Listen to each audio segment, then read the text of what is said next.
Welcome to Cinemophile, where we bring you the best in independent, documentary, and foreign films, and we talk to the people who made them. I'm your host, Mike Caspar, and you can find out more about the program by going to cinemaphilepod.com. A wondrous journey through the realm of natural and mystical flow follows a courageous cat after his home is devastated by a great flood, teaming up with a capybara, a lemur, and a bird and a dog. To navigate a boat in search of dry land, they must rely on trust, courage, and wits to survive the perils of the newly aquatic planet. The film is called Flow. We're joined today by Gints Zilbalodis, joining us today to talk about his fantastic film called Flow. Gints, welcome. Thanks for having me. I know you had done a previous animated film before called Away. Let's talk about your journey in terms of going from Away to Flow. Is there a carryover between the two films? How did they relate to one another in terms of your storytelling and or your learning curve as a filmmaker?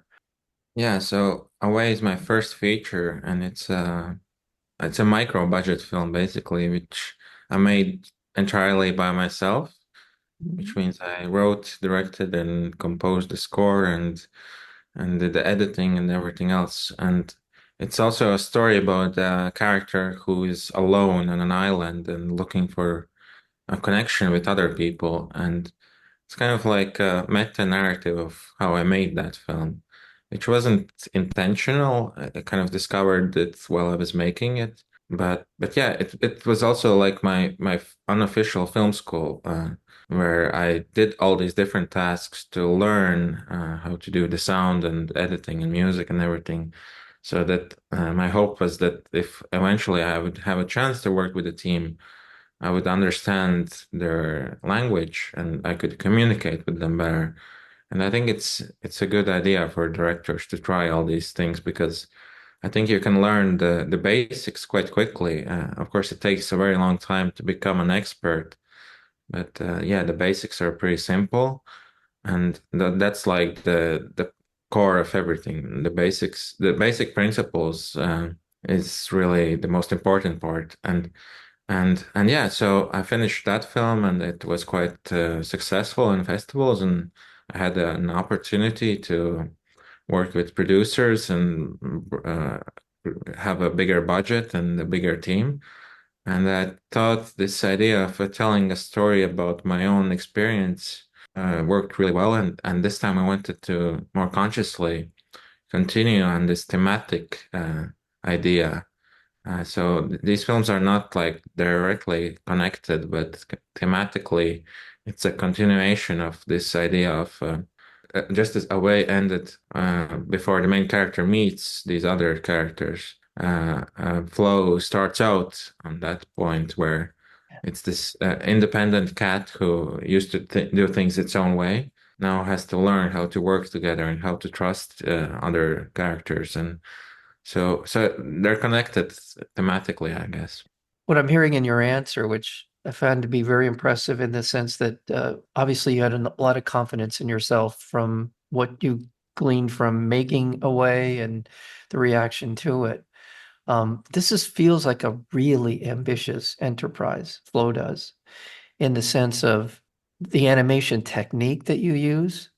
One of the things, and I'm just going to jump ahead a little bit to a film geek question. I love the way you moved, quote unquote, the camera in this film. And I don't know if those are, this sort of the cinematic technique that you deploy in making this film. It is a very cinematic animation film. And I'm Yeah, just curious. Yeah, go ahead. Please comment on that, please. yeah. So when I was making Away, I was kind of designing the story around things that are relatively simple to do, because I'd made a few short films and I understood what things are easier to do.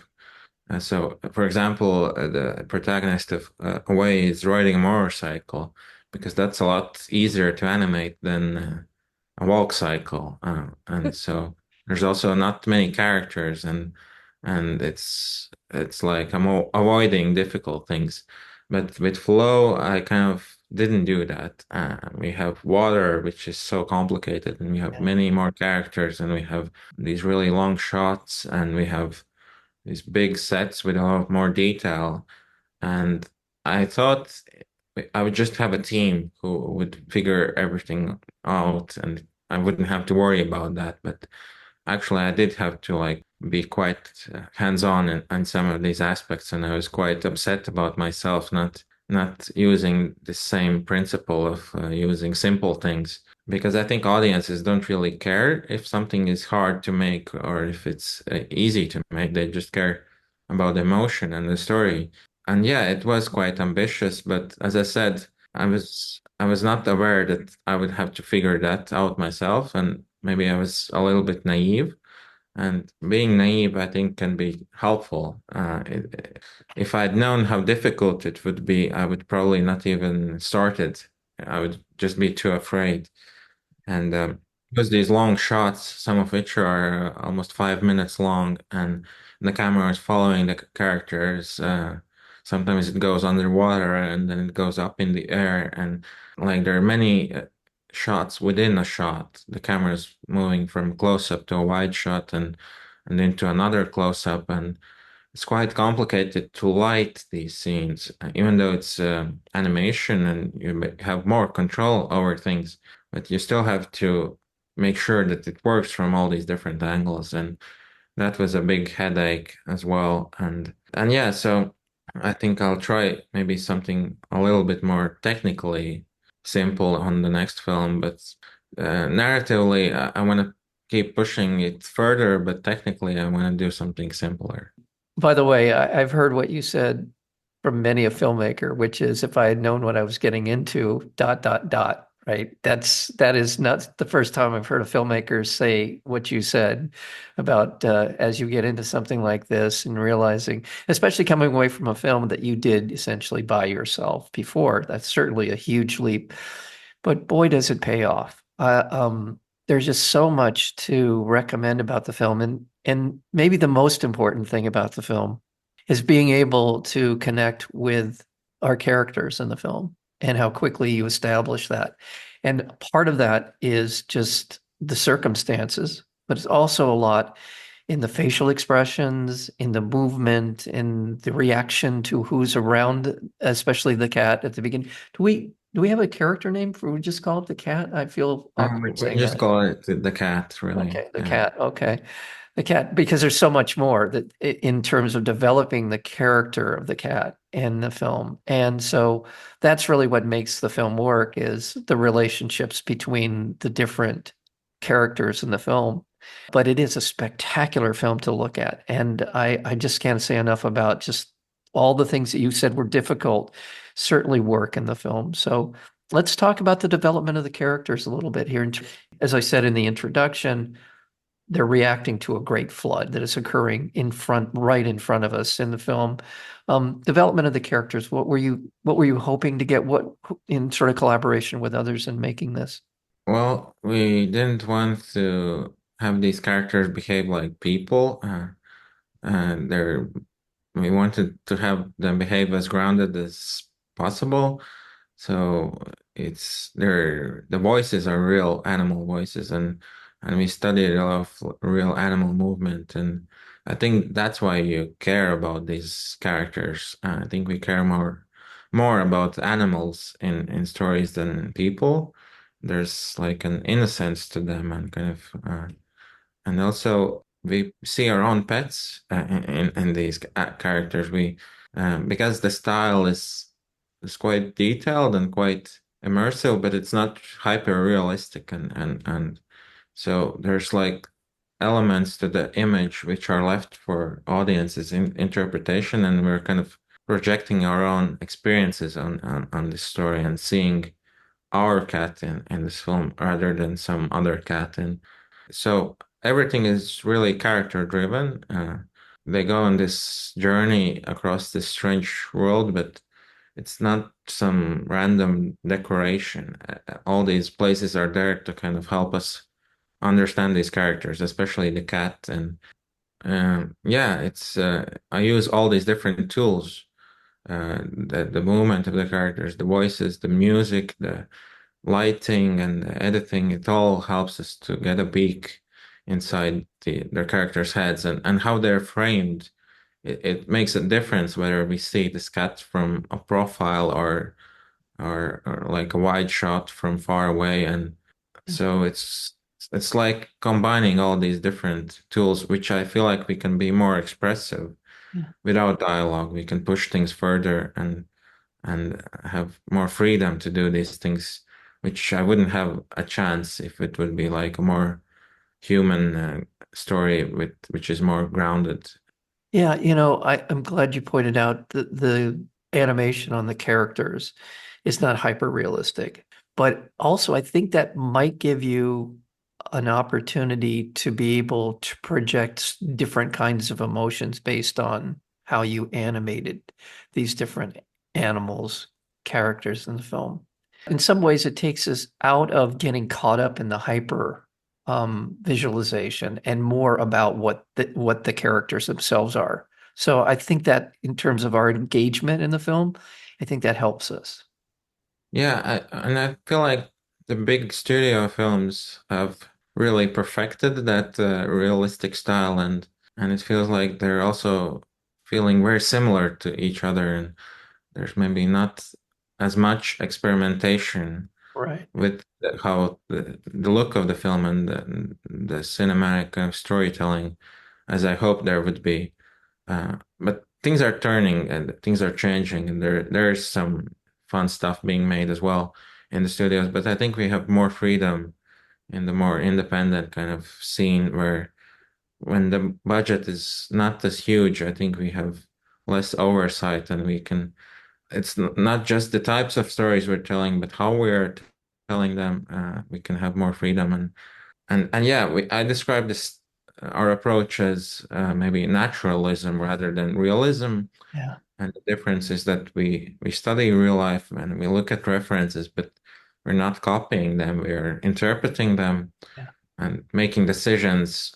What is right for the story and what what to use and what to leave out. And we're not making a documentary. We're telling a story. So. Yeah. Uh, I, and yeah, I think we can be more expressive with the more graphic look and more go more into abstraction and I think audiences are hungry for that. So I don't think it's just me who's tired of all these bigger films looking similar. I agree with you. By the way, I just want to remind our listeners we're speaking with Gints Zilbalodis, and we're talking about the film Flow. I'm going to sound like a film reviewer here. I don't want to, but this is not only this is the best animated film I've seen all year for sure, but it's also one of the best, very best films I've seen all year, period. Full stop on that. And because for a lot of reasons, some of which we've been talking about. And there is I don't know if I think it was intended as sort of a cautionary tale about the fate of Earth, because we see an awful lot of buildings, and a lot of these buildings look like ancient Rome or some artifacts from another time. I believe you were after just sort of a look that we would recognize but not be able to completely identify. So I'm leaning into the idea that this is on top of everything else, a cautionary tale of a possible future. Am I on the wrong track? Yeah, in terms of the look or how these environments are designed, we wanted to make it feel timeless. So you don't see any like modern day buildings or glass skyscrapers Right. and then we wanted to create a sense of adventure that you haven't really seen these places. You're experiencing them for the first time, just like the characters are in this film, and to create that sense of curiosity and awe. And so we looked at the many different places and combined them and made something new.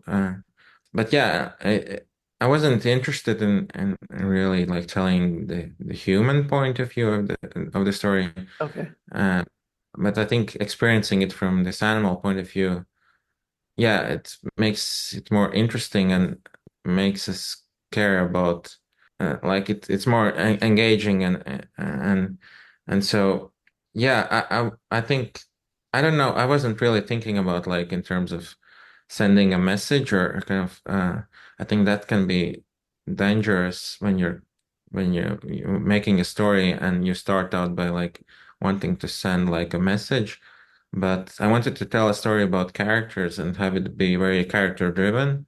And then these ideas and messages emerge organically, Yes. hopefully, and then they don't feel as forced or kind of, yeah, they fit in organically. And in this case, the water, the cat sphere of water, it feels just obvious, and having it be a flood was like the most extreme way or the most scary way to show this fear, and it also allowed us to create this world. I didn't want it to be set in just like an open ocean.